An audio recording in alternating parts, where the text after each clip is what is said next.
है तो बता सकते हैं, तो हम उनको थोड़ा आइडिया दे सकते हैं। मुझे नहीं आता ये मिड पॉइंट जो है, बिल्कुल भी आइडिया नहीं है। मैं शॉर्ट में 5 मिनट में एक्सप्लेन कर देता हूँ। जैसे कोई भी कुंडली हम बनाते हैं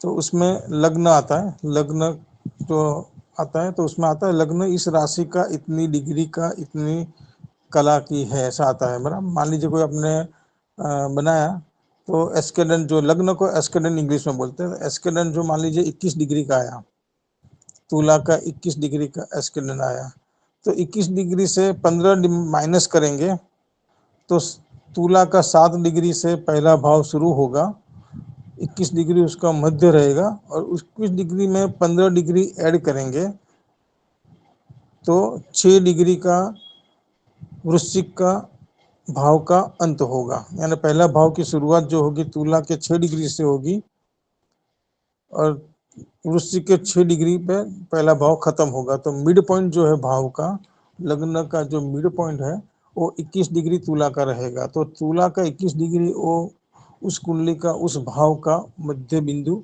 मिड पॉइंट हो गया, मध्य बिंदु हो गया, मिड पॉइंट हो गया। और सॉफ्टवेयर के अंदर ये मिड पॉइंट के बारे में जब भाव के बारे में देखेंगे उसमें स्टार्टिंग एंडिंग दिखाता है, तो आप उसमें जाके देख भी सकते हैं स्टार्टिंग एंडिंग, तो उसमें मिड पॉइंट के बारे में बताया भी जाता है। तो जनरली अप्रोक्सीमेटली मोटा मोटा पकड़ ले तो लग्न की जो डिग्री होती है वो सभी भाव की लग्न भाव की मध्य बिंदु हो जाती है। लग्न की डिग्री को पकड़ के चलेंगे तो भारत में अगर पैदा हुआ बच्चा है तो प्लस माइनस वही डिग्री के आसपास मध्य बिंदु आएगा। दसम भाव चौथा भाव का मध्य बिंदु डिफर बनता है, लग्न और सातवें भाव का तो सेम ही आता है, थोड़ा थोड़ा प्लस माइनस होता है, लेकिन अप्रोक्सीमेटली मोटा मोटी हमको मध्य बिंदु लग्न की जो डिग्री होती है उसी को पकड़ के चलना है मोटा मोटी। बहुत डिटेल में मैथमेटिकल एनालिसिस करेंगे तो अलग है, ये मोटा मोटी आपको मैं बता रहा हूँ। तो जब कोई भी ग्रह, मान लीजिए हम बोलते हैं ना आस्पेक्ट, दृष्टि डालता है, तो हम ग्रह किसी घर पे दृष्टि डालता है, घर के ऊपर। मान लीजिए शनि ने दृष्टि डाली, 10वीं दृष्टि डाली, चौथे भाव में शनि बैठा हुआ है और उसने 10वीं दृष्टि डाली, कहाँ पर डाली? लग्न भाव पर।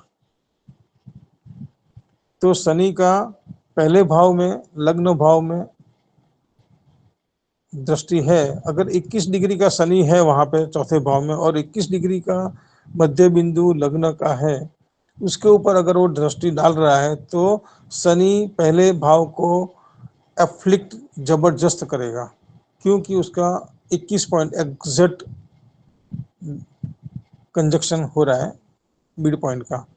तो पहले भाव को शनि जबरदस्त इफेक्ट करेगा, पहले भाव को वीक कर देगा, निर्बल बना देगा। यानी हम लोग अभी ग्रह को ही दृष्टि देखते थे, लेकिन भाव के ऊपर जो दृष्टि आती है तो भाव को कैसे कंसीडर करना है, दृष्टि का कितना परसेंट इफेक्ट आएगा वो हम इसके कैलकुलेट कर सकते हैं। मुझे लगता है मैंने थोड़ा प्रकाश डालने का ट्राई किया, कुछ समझ में आया होगा। अगर नहीं समझ में आया तो आप मुझे बताइए, तो और डिटेल में समझाने का प्रयत्न करूंगा मैं। आ गया जया मैडम समझ में? हाँ, थोड़ा थोड़ा समझ में आया। क्या समझ में नहीं आया बताइए मुझे। आपने ये बोला 21 डिग्री है, लेकिन आप उधर 6 डिग्री बोल रहे थे, तो वो क्या मतलब माइनस करना है पहले 15 से? लग्न में जो भी डिग्री है उसको माइनस या हाँ, प्लस करना है? बस बस। हाँ, आपका मान लीजिए तुला राशि का लग्न है 21 डिग्री का, बराबर? जी। हाँ, अभी वो तो गुरु जी, लग्न इसका का मध्य फलादेश बिंदु में हो क्या गया। उपयोग है? पार्डन? इसका फलादेश में क्या उपयोग है गुरु जी? मैं वही बता रहा हूँ, अभी आगे आपको समझ में आएगा आपको। मैं थोड़ा कॉन्सेप्ट क्लियर कर लूँ जया मैडम का। तो 21 डिग्री का लग्न है जी। और तो लग्न का भाव तो हम्म 30 डिग्री का होता है। हम्म तो 21 डिग्री लग्न का है तो लग्न का भाव 30 डिग्री का होता है, तो लग्न से 15 डिग्री आगे 15 डिग्री पीछे उसका पहला भाव हुआ। हम्म, बराबर। तो पहला भाव का शुरुआत कहाँ हुआ, 15 डिग्री माइनस करेंगे तो तुलना का 6 डिग्री से शुरुआत हुआ, और ओके वृश्चिक का 6 डिग्री तक पहला भाव बना। ओके, हाँ ठीक है, समझा बराबर, समझा। समझ गए। तो अभी हाँ 21 डिग्री का अपना लग्न पकड़ के चलते हैं। और मान लीजिए चौथे घर में शनि 21 डिग्री का बैठा हुआ है, तो उसकी 10वीं दृष्टि लग्न पे जाएगी, पहले भाव पे। ठीक है। जी जी। तो तो लग्न के मध्य बिंदु 21 डिग्री का है, शनि 21 डिग्री का है, तो शनि लग्न के पहले हाउस को, यानी लग्न के पहले भाव को एफ्लिक्ट करेगा, उसको शनि अपना प्रभाव डालेगा, और 100% प्रभाव डालेगा, क्योंकि लग्न के मध्य बिंदु पर ही उसका दृष्टि आ रहा है। मान लीजिए यही शनि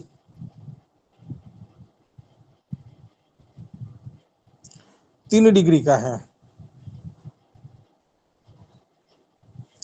यही शनि चौथे भाव में मकर राशि में 21 डिग्री की जगह पे 3 डिग्री का है, तो भी ये 10वीं दृष्टि तुला राशि पे डालेगा, लग्न पे डालेगा। लेकिन वो कहाँ डालेगा, भाव के शुरू होने के स्टार्टिंग पॉइंट पे डालेगा। हाँ, तो तो फिर उसका उसका इतना इफेक्ट नहीं होएगा। पहले वो संधि पे आ जाएगा, भाव संधि पे आ जाएगा, तो शनि का नेगेटिव इम्पैक्ट पहले भाव में माइन्यूट हो जाएगा, डाइल्यूट हो जाएगा।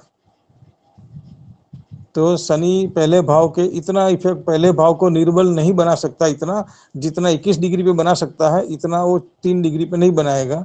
मैथमेटिकली देखा जाए तो शनि 12वें भाव पे दृष्टि कर रहा है, 12वें भाव के एंड पे दृष्टि कर रहा है, या पहले भाव के स्टार्ट में दृष्टि कर रहा है, तो वहां आएगा। तो आर्क जो है 21 डिग्री के आगे पीछे, जितना आगे पीछे रहेगा उतना शनि का प्रभाव रहेगा। 21 और प्लस और माइनस 1 डिग्री रहेगा, तो शनि का प्रभाव पहले भाव पे बहुत रहेगा, लेकिन वो 5 डिग्री से दूर जाएगा प्रभाव, डिफरेंस 21 डिग्री से 5 डिग्री दूर जाएगा, तो शनि का प्रभाव धीरे धीरे कम होता जाएगा। अगर मैथमेटिकली बात करें तो अगर 21 डिग्री 20 डिग्री 21 डिग्री 22 डिग्री का शनि है, तो 100% पहले भाव पे अपना प्रभाव छोड़ेगा।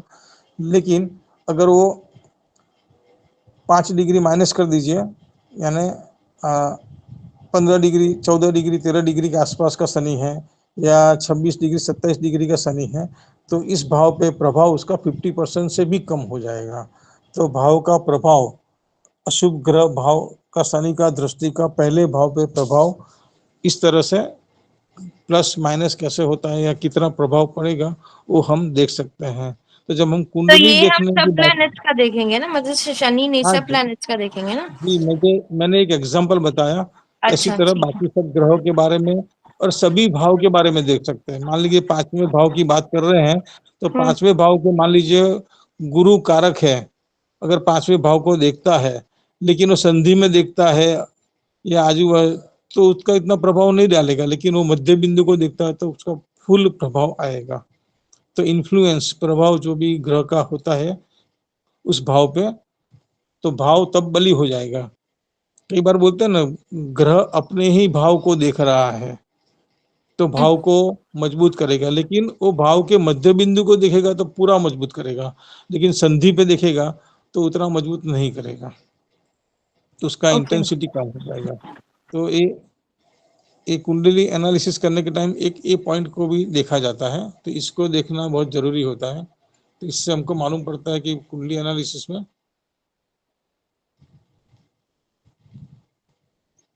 इसका रोल बहुत महत्व का। भाव के बारे में जब हम बली है कि नहीं है, निर्बल है, वो देखने के लिए इसकी बहुत जरूरत पड़ती है। तो जब भी कोई भी कुंडली का एनालिसिस करते हैं तो हम भाव को देखते हैं, भावेश को देखते हैं, कारक को देखते हैं। तो भाव जो है, तो भाव में इस तरीके से भी देखना है हमें कि भाव में कितना वो ग्रह का इन्फ्लुएंस असर आ रहा है। अगर कुंडली में मान लीजिए पहले भाव में 21 डिग्री का शुभ ग्रह बैठा है वहां पे, तो उस भाव को अपना पूरा प्रभाव डालेगा उसके ऊपर, उस भाव पे अपना पूरा प्रभाव डालेगा, या दृष्टि से डालेगा या हम बैठ के भी डाल सकता है। तो दोनों कंडीशन में भाव के ऊपर उसका प्रभाव आएगा, चाहे वो दृष्टि से आएगा या चाहे वहाँ बैठ के आएगा।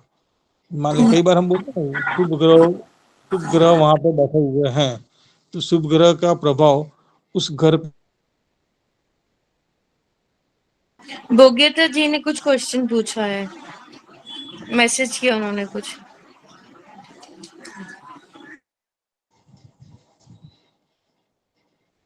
बोलिए जी। हाँ जी।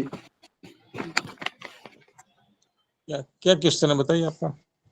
ये 5वें भाव में गुरु बैठा हो 15 डिग्री का,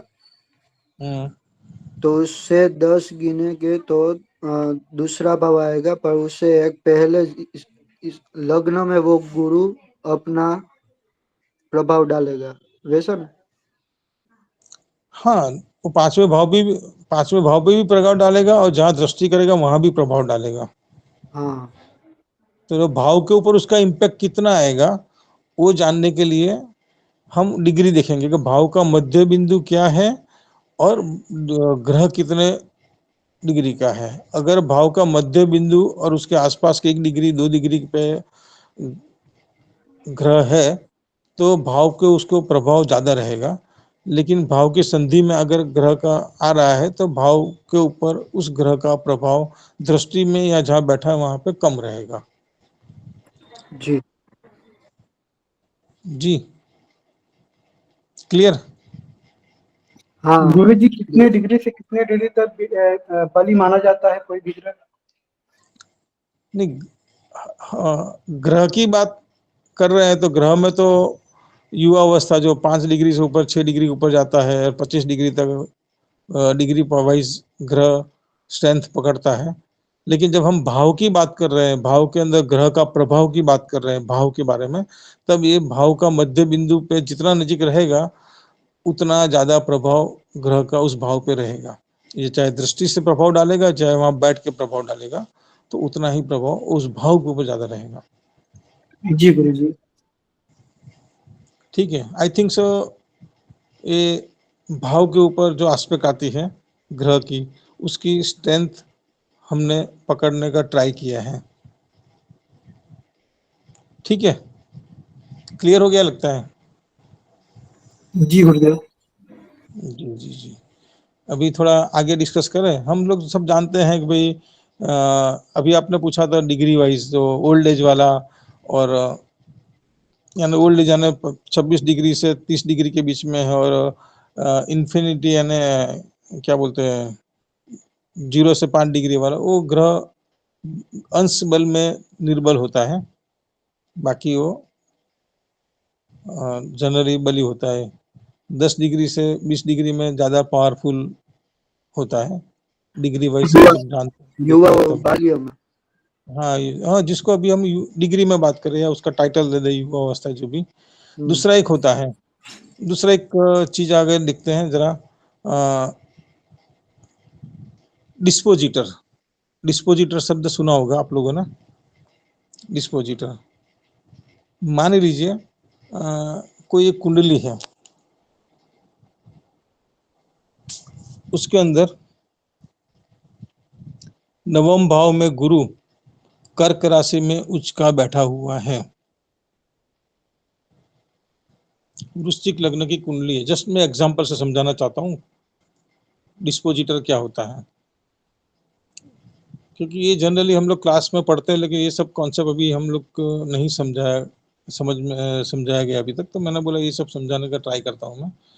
तो डिस्पोजिटर जिसको बोलते हैं कि मान लीजिए वृश्चिक लग्न की कुंडली है तो उसका 9वां भाव में कर्क राशि आएगी जी।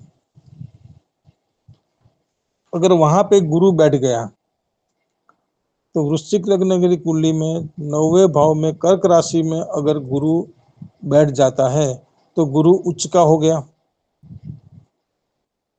जी। सही है ना, कर्क राशि में गुरु उच्च का होता है तो गुरु बहुत ही अच्छा फल देगा कि त्रिकोण का 9वां भाव, 1 5 9वां भाव या ज्यादा पावरफुल भाव, उसके अंदर उच्च का गुरु, गुरु शुभ ग्रह, पावरफुल शुभ ग्रह, वो भी उच्च का, तो बहुत ही अच्छा प्रभाव डालेगा। उस कुंडली में गुरु का फल बहुत अच्छा रहेगा, गुरु बली हो गया ऐसा हम बोलते हैं। लेकिन दो कुंडलियां है वृश्चिक लग्न की, एक कुंडली में गुरु, दोनों कुंडली में कर्क राशि में गुरु 9वें भाव में बैठा हुआ है मान लीजिए। एक कुंडली में, पहली कुंडली जो है उसके अंदर चंद्र मिथुन राशि का बैठा हुआ है। अब मैं डिग्री पे नहीं जाऊंगा, जनरल बात करूंगा, डिग्री पे फिर आप समझ सकते हैं जाके। कुंडली नंबर 1 वृश्चिक लग्न, 9वें भाव में गुरु उच्च का कर्क राशि का, और चंद्र 8वें भाव में मिथुन राशि का है। दूसरी कुंडली है जिसके अंदर वृश्चिक लग्न है, 9वें भाव में कर्क राशि है, गुरु उच्च का वहां बैठा हुआ है, और चंद्र 7वें भाव में वृषभ राशि में है। क्लियर? दोनों कुंडली के बारे में समझ में आ गया। दोनों कुंडली में वृश्चिक लग्न की है, दोनों कुंडली में 9वें भाव में कर्क राशि है, दोनों कुंडली में कर्क राशि में 9वें भाव में गुरु बैठा हुआ है उच्च की अवस्था में। लेकिन पहली कुंडली में चंद्र 8वें भाव में बैठा हुआ है, दूसरी कुंडली में चंद्र 7वें भाव में बैठा हुआ है। तो ये दोनों कुंडली में गुरु का फल की बात करेंगे तो दूसरी कुंडली में गुरु का फल बहुत ही अच्छा होगा, जबकि पहली कुंडली में गुरु का फल आधा हो जाएगा। तो जो चंद्र जो है वो गुरु का डिस्पोजिटर बोला जाता है। चंद्र को इस अवस्था में चंद्र को गुरु का डिस्पोजिटर बोला जाता है। यानी पहली कुंडली के अंदर गुरु उच्च का 9वें भाव में है, लेकिन इसका डिस्पोजिटर चंद्र 8वें भाव में बैठ गया है। 8वां अशुभ भाव होता है, वहां 6 8 12 से कनेक्शन में आ गया है। इसलिए गुरु अपना फल जो देना है वो बहुत कम, गुरु का फल कम हो जाएगा, आधा हो जाएगा। जबकि दूसरी कुंडली में गुरु केंद्र में जाके बैठ गया और उच्च का भी हो गया। गुरु 9वें भाव में उच्च का है, लेकिन चंद्र जो है एक केंद्र में जाके 7वें भाव में केंद्र में जाके बैठ गया और वहां पर उच्च का हो गया। तो इस कंडीशन में गुरु 100% अपना योगदान दे सकता है कुंडली के अंदर। तो ये छोटी छोटी बातें बल की जो हम करते हैं वो इसमें डिस्पोजिटर का बहुत बड़ा रोल होता है कि अगर डिस्पोजिटर वीक है तो उसका स्ट्रेंथ, गुरु का ग्रह का स्ट्रेंथ कम हो जाएगा, वीक हो जाएगा। अगर डिस्पोजिटर मजबूत है तो गुरु का स्ट्रेंथ, डिलीवरी बहुत ज़्यादा स्ट्रांग हो जाएगी। ठीक है, डिस्पोजिटर के बारे में आई थिंक सो समझ में आ गया होगा मेरे हिसाब से।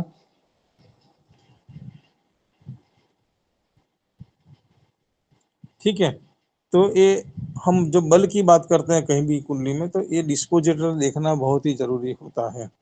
डिस्पोजिटर से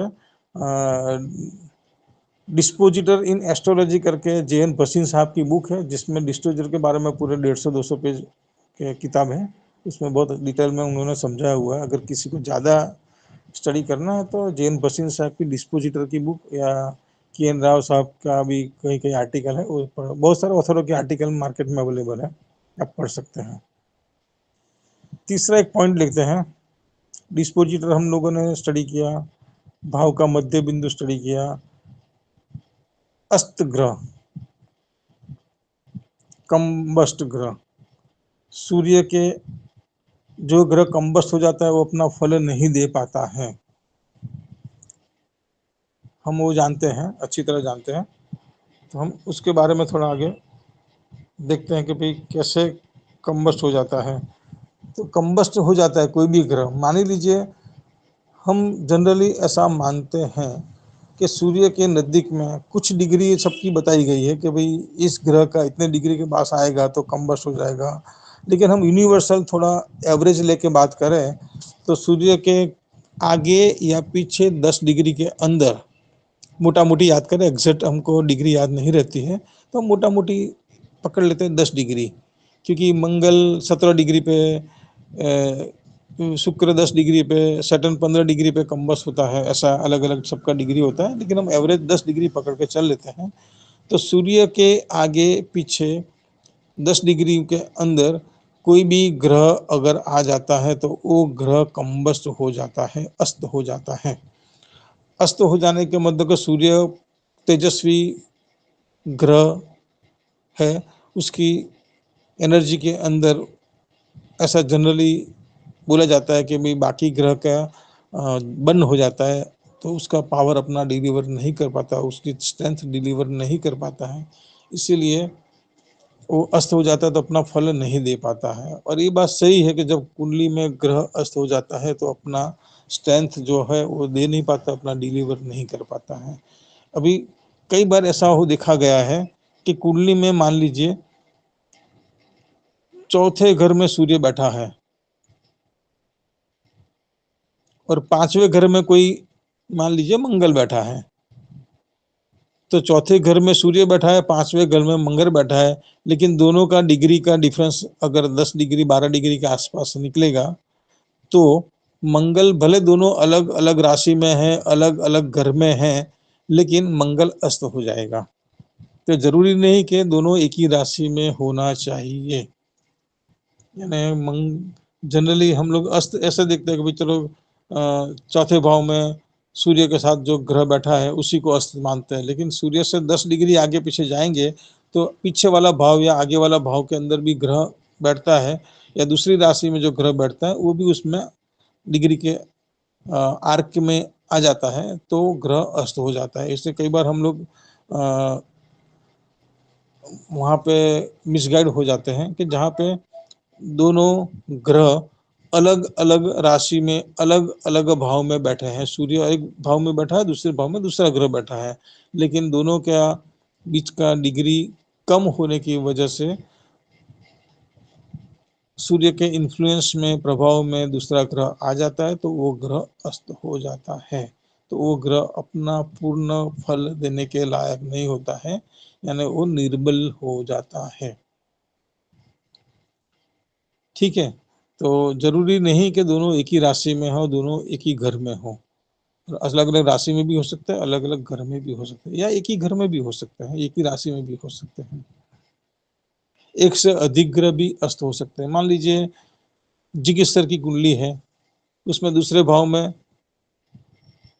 राहु को छोड़कर सभी ग्रह हैं, तो वहाँ सूर्य भी और भी ग्रह है, तो आप देखेंगे तो मेजोरिटी ग्रह अस्त हो जाते हैं, 2-3 ग्रह तो उनके अस्त हो जाते हैं।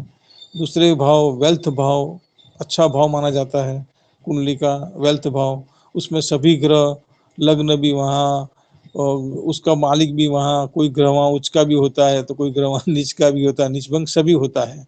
लेकिन सूर्य वहाँ बैठ गया तो सूर्य ने काफी ग्रहों को अस्त कर दिया, तो वो ग्रह अपना परिणाम उतना ले नहीं पाते हैं, तो उनकी तो वेल्थ बहुत बढ़नी चाहिए, बहुत वेल्दी होना चाहिए, लेकिन उतना वेल्दी नहीं है। तो आपको मालूम पड़ गया क्यों, तो बाकी जो ग्रह अस्त हो गए हैं वो अपना डिग्री वाइज देखेंगे तो अस्त हो जाते हैं, तो वो अपना प्रभाव नहीं डाल पाते, इसलिए वो उसका इतना फल का डिलीवरी नहीं दे पाते हैं। ठीक है, तो अस्त ग्रह का इफेक्ट ऐसे देखने को मिलेगा सूर्य के आजू बाजू कोई भी ग्रह में। अभी क्वेश्चन ही आता है, प्रश्न ही आता है कि अस्त ग्रह, 2 टाइप के ग्रह होते हैं, एक शुभ ग्रह जिसको मानते हैं, एक अशुभ ग्रह, नेचुरली नैसर्गिक शुभ और नैसर्गिक अशुभ, नेचुरली बेनिफिक, नेचुरली मेलिफिक। तो जो ग्रह नेचुरली बेनिफिक है, मेलिफिक है, अगर वो अस्त होता है तो कंडीशन वाइज दोनों की अलग होती है। कैसा होता है, मान लीजिए गुरु सूर्य के साथ बैठ गया और अस्त हो गया, तो उस गुरु सूर्य की युति भी हो जाएगी।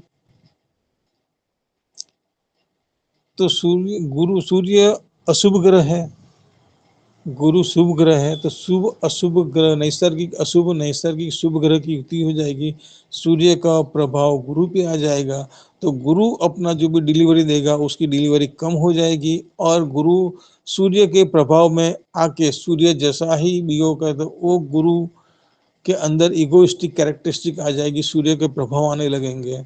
जितना वो सूर्य के नजीक रहेगा डिग्री वाइज उतना सूर्य के ज़्यादा प्रभाव उस पर आएंगे।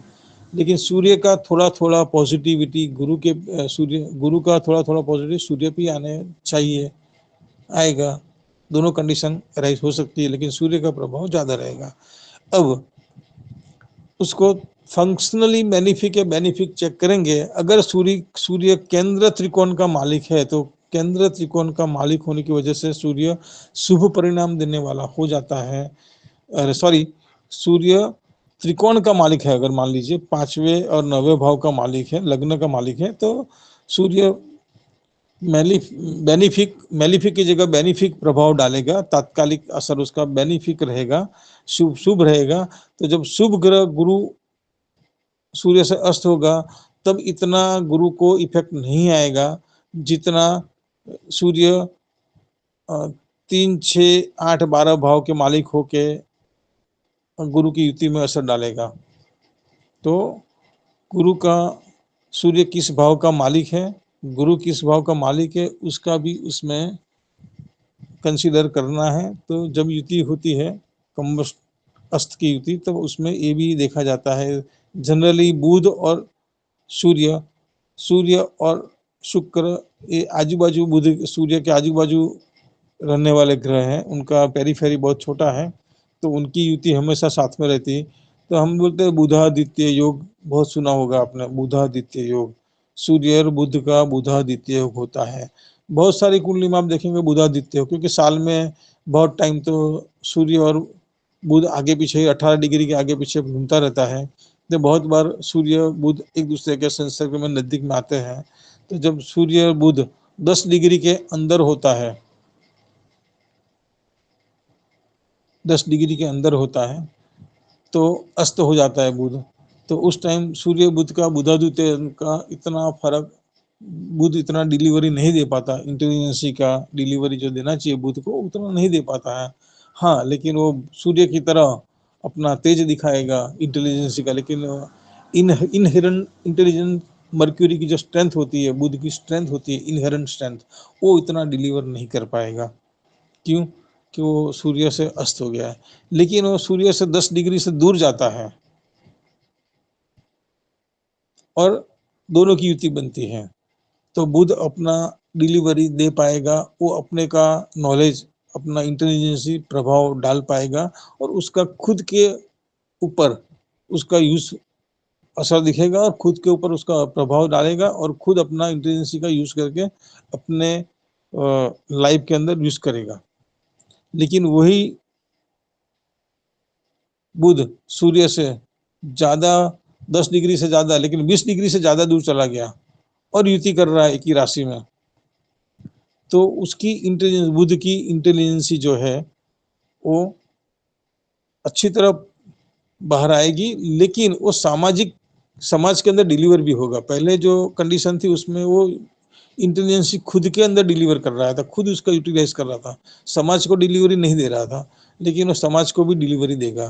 क्यों? कि वो अपना इंडिपेंडेंट प्रभाव समाज पे भी डालने का प्रयत्न करेगा, तो सामाजिक लेवल पे अपना योगदान, अपने इंटेलिजेंसी का योगदान देगा।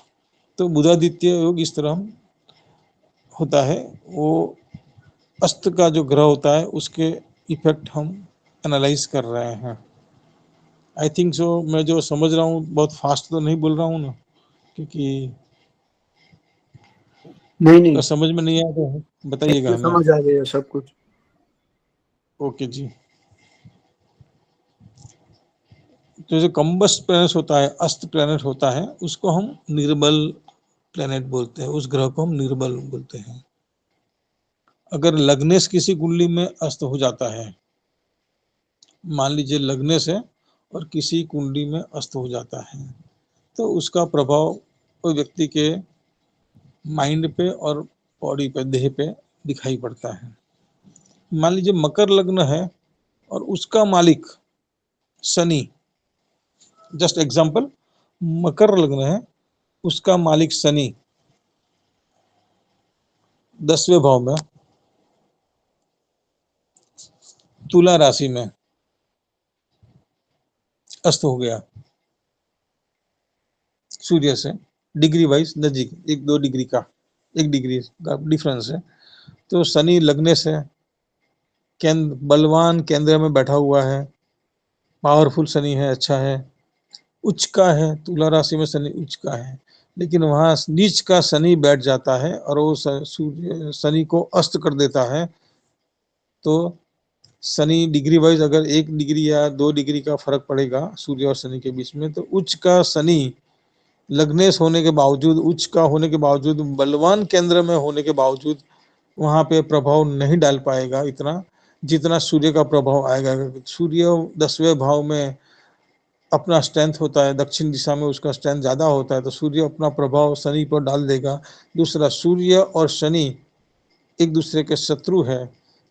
शनि सूर्य का पुत्र है लेकिन शत्रु अवस्था में बैठे हैं 10वें भाव में। तो यहाँ पे सूर्य जो है वो 8वें भाव का मालिक बन जाता है साथ में। तो अपना 8वें भाव का यानी अशुभ भाव का मालिक बन के वहाँ पे नीच भी बन जाता है सूर्य। तो नीच भी बन जाता है, अशुभ भाव का 8वें भाव का मालिक भी बन जाता है सूर्य। और वो शनि को 1-2 डिग्री के अंतर में अगर अस्त करता है तो उस कुंडली में आप देखेंगे कि उस व्यक्ति की मानसिक हालत और फिजिकल बॉडी की हालत में नॉर्मल कंडीशन से एबनॉर्मलिटी की तरफ ज़्यादा रहेगी। ऐसे बच्चे या ऐसे व्यक्ति की एबनॉर्मलिटी आप देखे जाएंगे। ये मैं जो बता रहा हूँ ये हमारी मकान मालिक की लड़की की कुंडली में योग है, वो योग मैं आपको बता रहा हूँ। तो मैंने उनको बताया था भाई इस लड़की को इसकी वजह से ये है, जब तक इसका कोई सॉल्यूशन नहीं हो सकता है। तो ये लग्नेश उच्च का होने के बावजूद भी ये अस्त की असर ऐसी आती है कुंडली में, यानी सबसे ज़्यादा ग्रह निर्बल वहाँ पे हो जाता है। तो मुझे लगता है डिस्पोजिटर के बाद अस्त के ऊपर हमने थोड़ा बहुत डिस्कशन कर लिया। अस्त में कुछ जानना है ज़्यादा, अगर दोनों शुभ ग्रह अस्त होते हैं, जैसे यहाँ सूर्य अशुभ ग्रह है और अष्टमेश भी है, साथ में साथ 22वां नवमास का अगर सूर्य 1 से 10 डिग्री का है तो वो 22 का दृष्टांत बन जाएगा, 22वां दृष्टांत का बन जाएगा। अगर सूर्य 1 से 10 डिग्री के अंदर है तो 22वां दृष्टांत बन जाएगा, 7 तारीख 21 और 22वां दृष्टांत बन जाएगा। तो इस कंडीशन में वो बहुत ही प्रभाव डालेगा, शनि का कुछ नहीं दिखाई नहीं पड़ेगा, अस्तित्व ऐसा कर देगा। अगर 64वें नवमास में भी सूर्य आ गया, 22 में दृष्टांत में भी आ गया, अष्टमेश भी इस कंडीशन में है और नीच का भी है और दक्षिण दिशा में 10वें भाव में मजबूत सूर्य हो गया, तो शनि उच्च का होते हुए, लग्नेश होते हुए भी उसका कोई प्रभाव नहीं दिखेगा और उसका मानसिक और सामाजिक तरीके से फिजिकल बॉडी की नॉर्मलिटी के से एबनॉर्मलिटी की तरफ ज़्यादा बढ़ जाएगा। तो that is the effect of combust, अस्त प्लेनेट का इफेक्ट। यानी बलि हम जो देखते हैं निर्बल बल, कल किसी ने पूछा था क्लास में, तो उसके अनुसंधान में चल रहा है ये सब कॉन्सेप्ट क्लियरिंग सेशन। दृक्षाण क्या होता है वो बताना, दृक्षाण क्या होता है? क्या पूछा आपने? दृक्षाण क्या होता है? मैं समझ नहीं पाया आप क्या पूछ रहे हैं। दृक्षाण जो बोल रहे हैं ना वो क्या है? देशकान। अच्छा, देशकान को मतलब होता है D3 चार्ट, तीसरा भाग, राशि का तीसरा भाग, D3 चार्ट। D3 हाँ, D3 चार्ट यानी दृष्कान बोलते हैं उसको, अपने हिंदी में दृष्कान बोलते हैं, इंग्लिश में D3 चार्ट बोलते हैं, यानी थर्ड डिवीजन ऑफ द राशि। इंग्लिश में डी यानी डिवीजन और 3 यानी तीसरा डिवीजन। तो राशि 30 डिग्री की होती है, उसका डिवीजन करेंगे तो 10, पहला डिवीजन 10 डिग्री का, दूसरा डिवीजन 10 डिग्री का, तीसरा डिवीजन 10 डिग्री का। तो 0 से 10 डिग्री पहला दृष्टांत, 10 से 20 डिग्री का दूसरा दृष्टांत और 20 से 30 डिग्री का तीसरा दृष्टांत। तो जब कुंडली में हम दृष्टांत देखते हैं 22वां, तो 7 भाव देखेंगे तो 7 तारीख 21 दृष्टांत वहां तक हो गया। 8वां भाव आएगा तो वहां पे 8वां भाव अगर का मालिक, अगर 8वां भाव जो है पहले 0 से 10 डिग्री में अगर है तो उसका 22 का दृष्टांत हो जाएगा। तो 22वां दृष्टांत, ऐसे 64वां नवमास भी निकाल सकते हैं, ऐसे 22वां दृष्टांत निकाल सकते हैं। ठीक है, तो 22वां अगर वो इस तरीके से ज्यादा अशुभ बन जाएगा तो फिर उस कुंडली में कंडीशन बहुत ही वर्स्ट हो जाएगी, एब नॉर्मल बच्चा रहेगा। यानी जो 10वें क्लास में पढ़ने वाले बच्चे, यानी 15 साल के बच्चे 5 साल के बच्चे के बराबर का बिहेव करेंगे, इस टाइप का हो जाता है। ये प्रैक्टिकली हमने देखा भी है, और हमने पढ़ा था तब हमको विश्वास नहीं आ रहा था। जब हमने प्रैक्टिकल कुंडली में देखा तो हमें विश्वास आ गया कि ये शास्त्र जबरदस्त है। हमको समझ में नहीं आता है, वो हमारी वीक पॉइंट है। बाकी शास्त्र में काफी कुछ समझा है, हम उसको समझने का ट्राई करेंगे तो काफी कुछ अच्छा आएगा। ठीक है, तो आज निर्मल ये बल के बारे में थोड़ा बहुत डिस्कस कर। कल षडबल के बारे में नवल भैया ने काफी कुछ बताया था, लेकिन ये सब कॉन्सेप्ट जरा उसमें नहीं कवर हो रहा था, इसलिए मैंने आज इसको कवर करने का प्रयत्न कर रहा हूं मैं। फिर एफ्लिक्टेड प्लैनेट एक बार थोड़ा सा मोटा मोटी जो है, मैं आज बिजी था थोड़ा सा, मोटा मोटी बताने का प्रयास करेंगे एक बार थोड़ा सा। क्या बताइए मोटा मोटी। आज जो पढ़ाया है, बताया है आपने, क्या क्या उसका हेडिंग क्या क्या था? हेडिंग में तो हमने मिड पॉइंट के बारे में डिस्कस किया एक तो। मिड पॉइंट, हाँ, मिड संधि, point of the house, mid point of संधि, द हाउस, संधि, मिड, संधि और मिड पॉइंट। हाँ, संधि और मिड पॉइंट। दूसरा हमने डिस्कस किया मूल त्रिकोण उच्च नीचे नहीं डिस्कस किया हम लोगों ने, डिस्कस किया डिस्पोजिटर। बाकी सब डिस्पोजिटर, जानते ही हैं। हाँ, डिस्पोजिटर बाकी सबके बारे में तो जानते हैं, उच्च नीचे, डेबिलेशन, मूल त्रिकोण, ओवन साइन, स्वग्रही, मूल त्रिकोण सब जानते ही है। लेकिन डिस्पोजिटर डिस्पोजिटर के यानी कि बारे जो में, दूसरे का स्थान लेगा वो डिस्पोजिटर। हाँ, ग्रह जहाँ बैठा है उसका मालिक उस ग्रह के लिए डिस्पोजिटर बन जाता है। जी जी जी। मान लीजिए 9वें भाव में कर्क राशि में गुरु बैठा है, तो चंद्र गुरु का डिस्पोजिटर बन जाएगा। ठीक है। उसके बाद हम लोगों ने कंबस्ट यानी अस्त ग्रह के बारे में डिस्कस किया। कल जो षडबल आपने पढ़ाया था उसमें ये सब नहीं डिस्कस हुआ था, तो मैंने बोला चलो थोड़ा थोड़ा साथ में ये सब भी बल निर्बल के बारे में बातें चल ही रही है, तो ये सब पॉइंट भी हाईलाइट किया जाए, डिस्कस किया जाए। तो कंबस्ट ग्रह में अगर 2 शुभ ग्रह का कंबस हो रहा है तो उसका इफेक्ट अलग आएगा, 2 अशुभ ग्रह का कंबस हो रहा है तो उसका इफेक्ट अलग आएगा। मल्टीपल वे में शुभ हो रहा है, मल्टीपल वे में अशुभ हो रहा है, तो उसके हिसाब से उसका निर्बलता और प्रबलता सबलता बढ़ती जाती है, घटती जाती है। तो ये हमें ध्यान देना है। छोटा छोटा चीज है ये सब, टूल्स बहुत अच्छे टूल्स हैं, इसको हमें ध्यान में रख के आगे बढ़ना चाहिए। मैं ऐसा मानता हूँ कि ये सबको यूटिलाइज करना चाहिए, उससे अच्छा रिजल्ट मिलता है। अब हम बात करेंगे कि भी प्लेनेट के निर्बल, बली हम बोलते हैं मजबूत है, बली है, स्ट्रांग है। हम इंग्लिश में क्या बोलते हैं, प्लेनेट स्ट्रांग प्लेनेट है। तो स्ट्रांग प्लेनेट किसको मानेंगे हम? तो हमने डिस्कशन में किसी हमारे ग्रुप के विद्वान ने बताया था, डिग्री वाइज देखा जाए तो 5 डिग्री से 15 डिग्री के बीच में जनरली प्लेनेट को स्ट्रांग माना जाता है।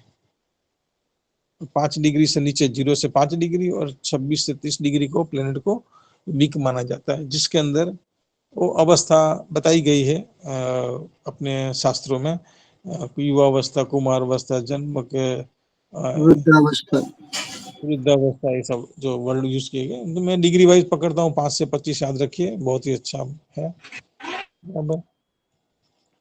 तो एक ये पकड़ के चलना है। दूसरा, चंद्र की जब बात आती है तो चंद्र का डिग्री से हम लोग शुभ अशुभ भी पकड़ सकते हैं। जनरली सूर्य से 72 डिग्री आगे पीछे चंद्र है तो अशुभ मान लेने का, उससे दूर रहे तो शुभ मान लेने का, जनरली डिग्री से ही पकड़ लेने का। मैं ऐसा इजी मुझे लगता है, कितनी क्योंकि कितनी डिग्री? आप 72 72 डिग्री? 72 डिग्री के 70 ऊपर, 72 डिग्री? 72 डिग्री के आगे पीछे सूर्य से 72 डिग्री आगे पीछे चंद्रमा रहे तो उसको अशुभ मान लेने का, उससे दूर रहे तो शुभ मान लेने का। जितना 72 डिग्री से दूर उतना ज्यादा शुभ, ऐसे मान के चलने का। वो जनरली डिग्री से ही पकड़ लेने का, क्योंकि कुंडली में डिग्री दिखाई पड़ती है। फिर आपको नहीं तो फिर आपको वहां जाना पड़े, उसमें देखना पड़ेगा कौन से पक्ष में जन्म हुआ है, कृष्ण 8वें 7वें 6ठे सब देखना पड़ेगा। इसलिए मैं जनरली डिग्री पकड़ के ही चलता हूँ। मुझे डिग्री पकड़ के चलने में थोड़ा आसान भी लगता है समझने में, और एस्ट्रोसेज में सब ऊपर लिखा ही रहता है डिग्री, तो फटाक से ध्यान में आ जाता है। तो डिफरेंस निकालने में, एक घर दूर है तो 30 डिग्री प्लस उसका डिफरेंस, इसका डिफरेंस ऐड करो, मालूम पड़ जाता है। तो तो इजी पड़ता है थोड़ा समझने में। तो मेरा प्रयत्न ये है कि भाई मैं डिग्री से उसको जल्दी पकड़ पाता हूँ। तो मुझे लगता है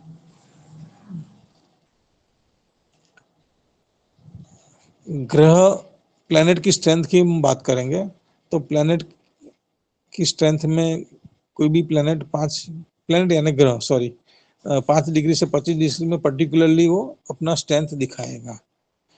जब ग्रह खुद की राशि में बैठेगा, ओवन राशि में, खुद की राशि में ओवन साइन में बैठेगा, तो भी वो अपना प्लेनेट स्ट्रेंथ हो उसकी बढ़ेगी। खुद के नवमास में बैठेगा तो भी उसकी स्ट्रेंथ बढ़ेगी। खुद के डिवीजन में बैठेगा तो भी उसकी स्ट्रेंथ बढ़ेगी। हम क्या बोलते हैं उसको? वर्गोत्तमी बोलते हैं। नवमास में, खुद ही के नवमास में बैठ गया तो वर्गोत्तमी, उसको मजबूत हो गया। प्लेनेट का स्ट्रेंथ बढ़ जाएगा। प्लेनेट का स्ट्रेंथ उसके घर में बैठ गया तो बढ़ जाएगा। प्लेनेट अपने मूल त्रिकोण राशि में रहेगा तो उसका स्ट्रेंथ बढ़ जाएगा। प्लेनेट अपने उच्च राशि में रहेगा तो भी उसका स्ट्रेंथ बढ़ जाता है। अगर प्लेनेट को कोई शुभ ग्रह प्रभाव डालता है दृष्टि से या युति से, और वो भी प्रभाव दृष्टि या युति क्लोज होनी चाहिए, क्लोज कनेक्शन, क्लोज युति, एग्जैक्ट और क्लोज दो अलग वर्ड है। एग्जैक्ट युति यानी +or- 1 डिग्री का होता है एस्पेक्ट युति, और क्लोज यानी +or- 5 to 6 डिग्री का पकड़ के चलना है।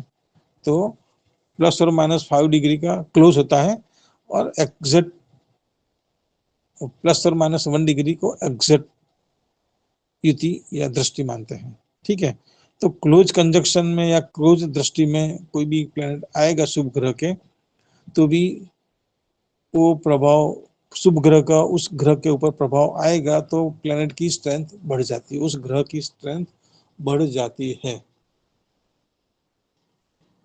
ठीक है, और मूल त्रिकोण में रहेगा, खुद की राशि में रहेगा, उच्च का रहेगा तो भी उसकी स्ट्रेंथ बढ़ जाएगी।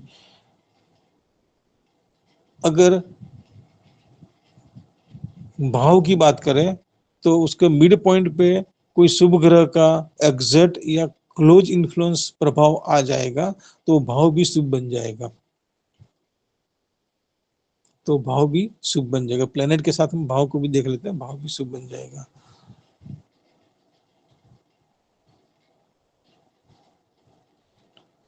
थोड़ा वीक प्लेनेट के बारे में जान लेंगे, वीक प्लेनेट कैसे होता है। तो weak planet, how to become planet weak, निर्बल कैसे बनता है। तो पहले हमने डिस्कस किया, जिसके अंदर हमने अस्त ग्रह देखा। तो जब ग्रह अस्त हो जाता है, कोई भी प्लेनेट अस्त हो जाता है तो वो निर्बल हो जाता है, बराबर ना, हैवीली निर्बल हो जाता है। फिर अगर कोई प्लेनेट की मूल त्रिकोण राशि जहां पर है और उसका मिड पॉइंट के ऊपर कोई क्लोज कनेक्शन और एग्जैक्ट कनेक्शन का कोई अशुभ ग्रह का दृष्टि युति आ जाता है तो भी वो प्लेनेट वीक हो जाता है। समझ में आया कि नहीं आया? थोड़ा कॉम्प्लिकेशन लगेगा ऐसा लग रहा है मुझे। गुरु जी, मिड पॉइंट यानी मिड पॉइंट यानी भाव का मध्य बिंदु। लग्न? कोई भी भाव का, हाँ, जिस भाव की बात करें उसका लग्न का जो मध्य बिंदु होता है वो सभी ग्रहों को मध्य, हर एक भाव का मध्य बिंदु मान के चल लेने का, अगर डिटेल में यानी नहीं कि जाना है तो। ग्रह जो है उस राशि को पार करके अगले राशि में जाने वाला होता है, वो मिड पॉइंट। नहीं हाँ, नहीं, जैसे लग्न की डिग्री वो होती है वही मिड पॉइंट होता है। उसकी जो डिग्री होती है 30 डिग्री तक होता है ना। हाँ, लेकिन लग्न की डिग्री वो मिड पॉइंट होता है वो भाव का। हाँ हाँ, तो वो मिड ठीक है, पॉइंट आ जाएगा। यानी कि वो मिड पॉइंट। वो जा रहा हो 28-29 तक, और ठीक है, तो वो मिड देखिए पॉइंट पे ही आने वाला मैं है, यही ना। छोटा सा एग्जांपल बताऊं, छोटा सा एग्जांपल बताऊं। उसे उसे माइंड भाव में संधि बोलेंगे नवल जी। एक बार इसको रामोतार जी समझाइए। ये मिड पॉइंट में भी थोड़ा लेट से आई थी। ओके, चलिए एक बार जी रिपीट कर जी। लेते हैं। चलो मैं एग्जांपल